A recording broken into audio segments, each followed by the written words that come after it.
Hello friends, आप सबका स्वागत है मेरे चैनल अमूल्य प्रोग्रेस में। मनी बैंकिंग एंड फाइनेंस में आज हम पढ़ेंगे आरबीआई के रिमेनिंग टॉपिक के बारे में।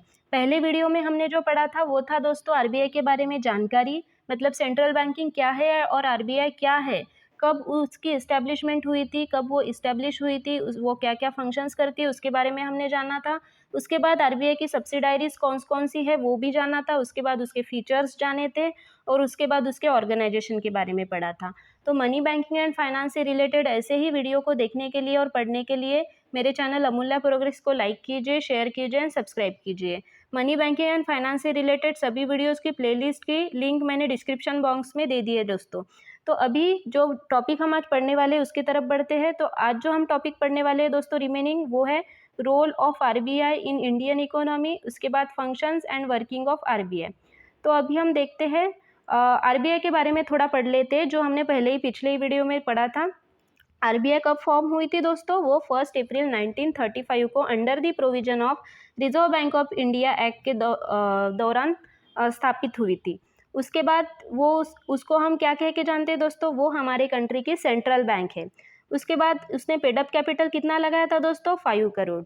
ये किस कारणवश इस्टेब्लिश हुई थी दोस्तों? ये currency management and credit control के लिए स्थापित हुई थी। तो ये हमने आरबीआई के बारे में पिछले वीडियो में भी जानकारी पढ़ ली थी और इस वीडियो में भी मैंने शॉर्ट में आपको बता दिया है। तो अभी देखते हैं role of RBI in Indian economy. RBI के क्या रोल है इन इंडियन इकोनॉमी में? तो सबसे पहले पढ़ते हैं हम प्रमोशन ऑफ कमर्शियल बैंकिंग।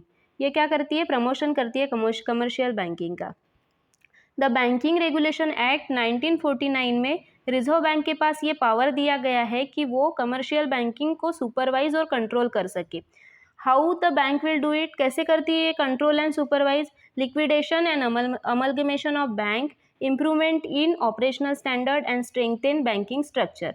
इस तरह ये कमर्शियल बैंकिंग को प्रमोट करती है। उसके बाद आता है दोस्तों प्रमोशन ऑफ रूरल क्रेडिट।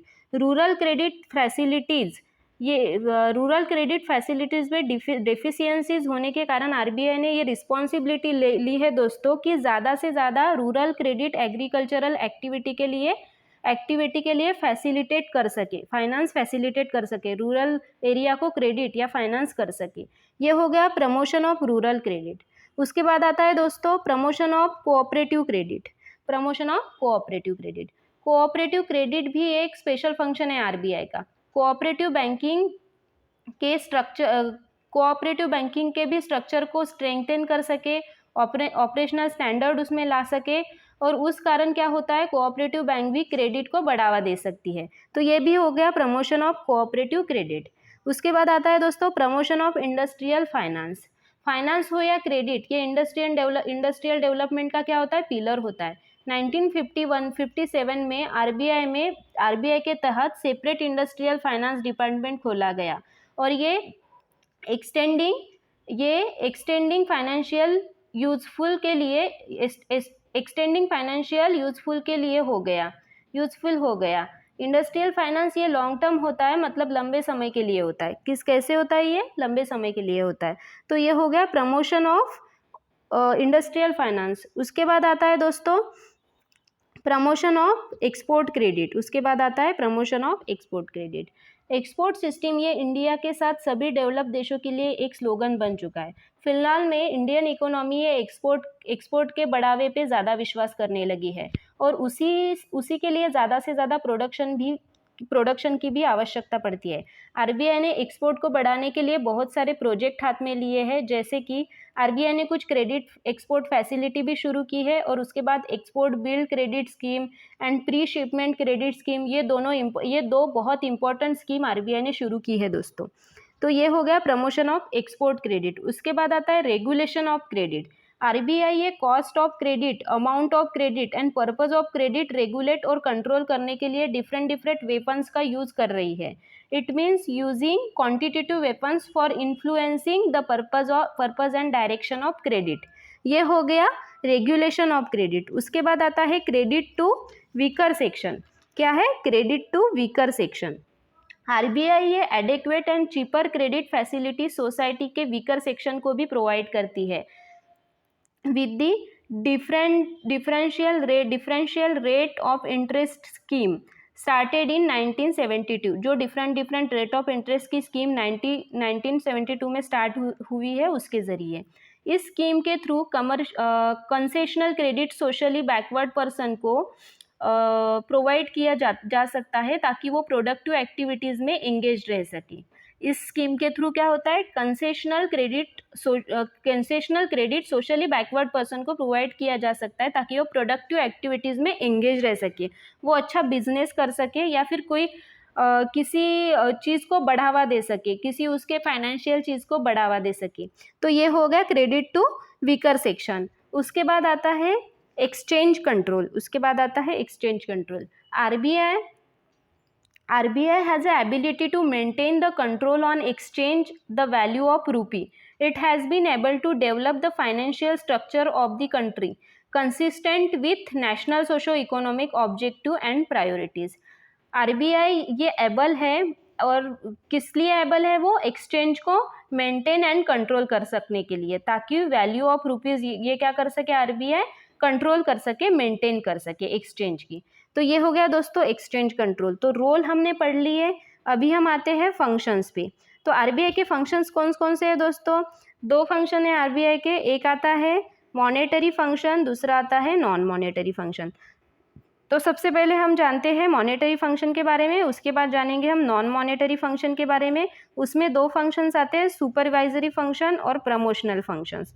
तो अभी देखते हैं मॉनेटरी फंक्शंस के बारे में। तो monetary functions, these are the central monetary functions of RBI। ये क्या है, सेंट्रल मॉनेटरी फंक्शंस है। RBI का कंप्लीट कंट्रोल ये currency management and credit control पे है, because it has the right to issue bank notes of denomination except 1 rupees notes which are issued only by government of India. इसका मतलब होता है दोस्तों, RBI का जो पूरा कंट्रोल है वो किस पे होता है, currency management and credit control पे, बिकॉज उसके पास क्या है, नोट्स इशू करने का राइट्स है हर डिनोमिनेशन का, एक्सेप्ट 1 रुपीज़, सिवाय 1 रुपीज़ के नोट्स के। वो कौन करती है इशू दोस्तों, वो गवर्नमेंट ऑफ इंडिया करती है। तो सबसे पहले हम देखते हैं उसका पहला फंक्शन और वर्किंग आता है issue of bank notes. RBI का पूरा कंप्लीट कंट्रोल मैंने बताया है, issue of bank notes. RBI का कंप्लीट कंट्रोल या currency management and credit control पे होता है, और उसको क्यों होता है, क्योंकि उसको नोट्स को इशू करने का उसके पास राइट्स है हर डिनोमिनेशन के, एक्सेप्ट 1 रुपीज़। तो यही हो गया इशू ऑफ बैंक नोट्स का एक्सप्लेनेशन। अभी आते हैं हम बैंकर टू गवर्नमेंट। RBI ये बैंकर टू गवर्नमेंट वर्क करती है दोस्तों। RBI ये मनी रिसीव करती है और यूनियन और स्टेट गवर्नमेंट के बिहाफ में पेमेंट करती है। RBI क्या करती है, मनी रिसीव करती है और यूनियन और स्टेट गवर्नमेंट के बिहाफ में पेमेंट करती है। तो ये क्या हो गया, बैंकिंग टू गवर्नमेंट। उसके बाद आता है बैंकर्स बैंक। RBI के एक्ट के अनुसार बैंक को कुछ सर्टेन अमाउंट रिजर्व करके सेंट्रल बैंक के पास रखना पड़ता है। RBI ये शेड्यूल बैंक को फाइनेंशियली हेल्प करता है through discounting the eligible bills and buy the loans and advances in mortgage of approved securities।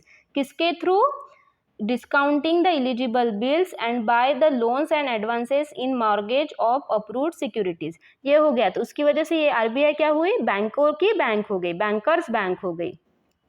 अभी आते हैं चौथे फंक्शन पे। चौथा फंक्शन क्या है मॉनेटरी पॉलिसी का, वो है lender of the last resort. इसका मतलब है दोस्तों, सेंट्रल बैंक ये कमर्शियल बैंक को इमरजेंसी के टाइम पे हेल्प करती है।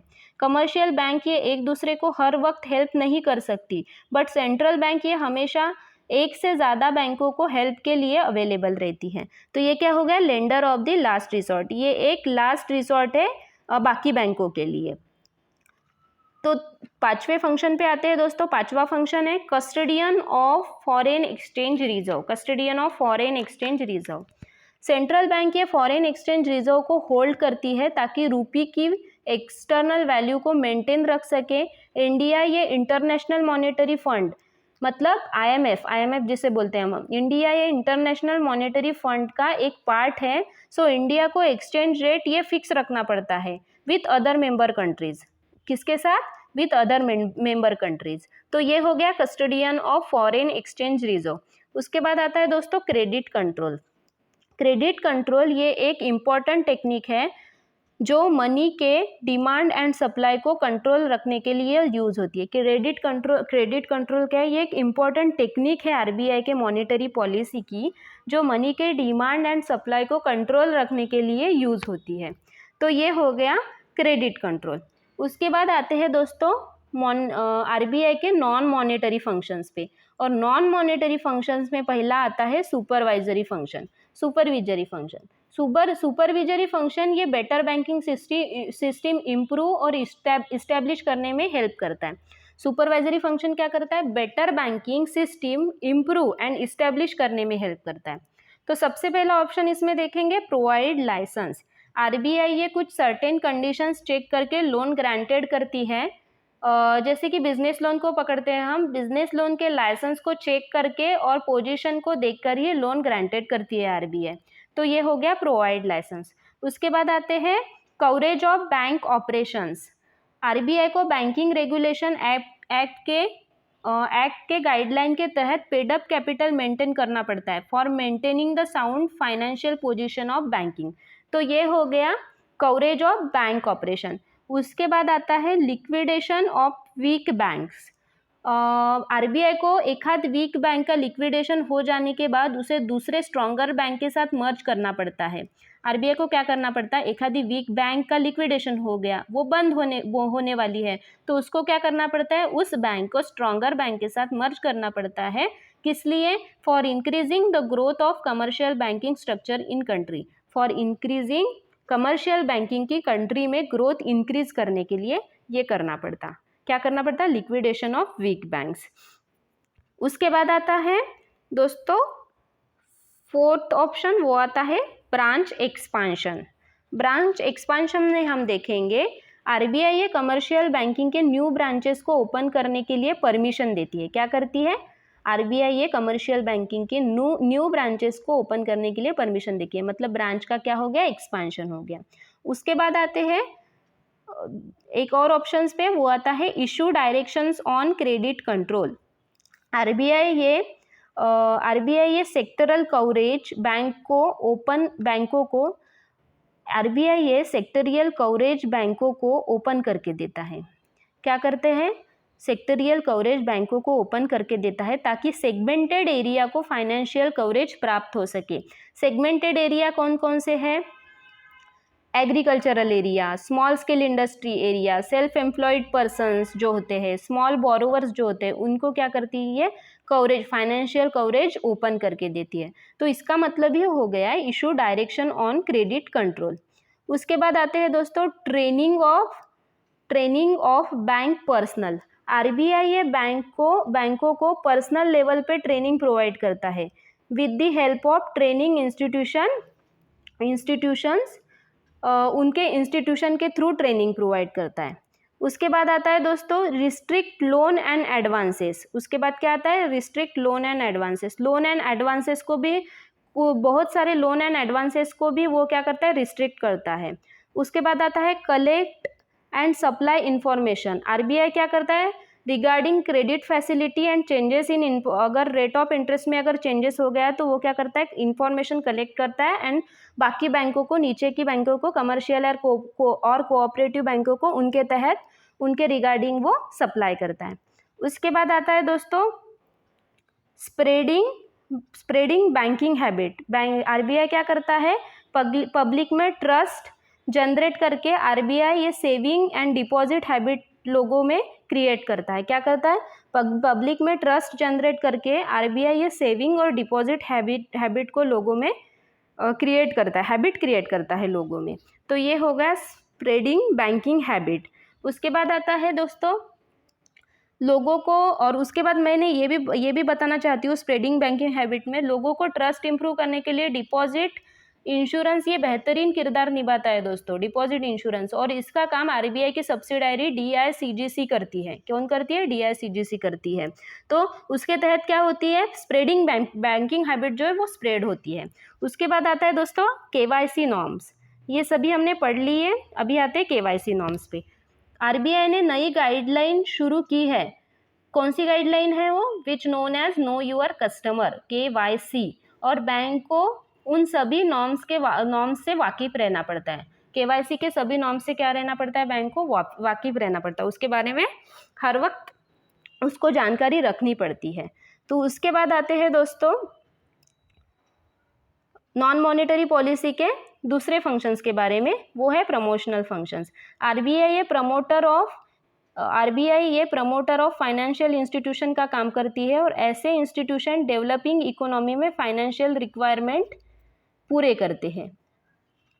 तो पहला देखते हैं दोस्तों, establish the bill market scheme. पहला क्या है, establish the bill market scheme. Bill market scheme ये 1952 में इस्टेब्लिश हुई थी। कब इस्टेब्लिश हुई थी, ये 1952 में इस्टेब्लिश हुई थी। उसके बाद देखते हैं दोस्तों, development of specialised financial institution. बहुत से फाइनेंशियल इंस्टीट्यूशन आरबीआई ने सेटअप किए हुए हैं, which are industrial financial corporation of India, IFCI। उसके बाद आता है स्टेट फाइनेंशियल कॉरपोरेशन, SFCS। उसके बाद आता है industrial development bank of India, मतलब अपनी IDBI। उसके बाद आता है unit trust of India, UTI and so on. कितने तो भी फाइनेंशियल इंस्टीट्यूशन आरबीआई ने सेटअप करके रखे हैं ताकि ज़्यादा से ज़्यादा फाइनेंशियल कर सके इंडस्ट्रियल एरिया को। उसके बाद आता है promote regional rural bank, promote RRB मतलब रीजनल रूरल बैंक। आरबीआई ये कमर्शियल बैंक को रीजनल रूरल बैंक को आरबीआई ये कमर्शियल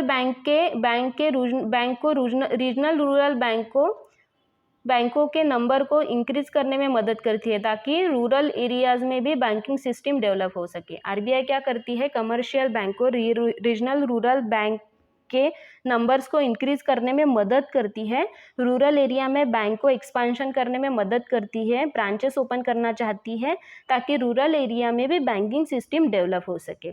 ये हो गया प्रमोट रीजनल रूरल बैंक, ये हो गया हमारा development of specialised financial institution. उसके बाद प्रमोट रीजनल रूरल बैंक। उसके बाद आते हैं promote national housing bank. RBI ये नेशनल हाउसिंग बैंक को भी प्रमोट करती है ताकि हाउसिंग फाइनेंशियल इंस्टीट्यूशन को अच्छी गाइडलाइन और बिल्डिंग मटेरियल सप्लाईज इंडस्ट्री को फाइनेंशियल हेल्प मिल सके। तो ये हो गया promote national housing bank, NHB, जिसके बारे में हमने पिछले वीडियो में पढ़ा है।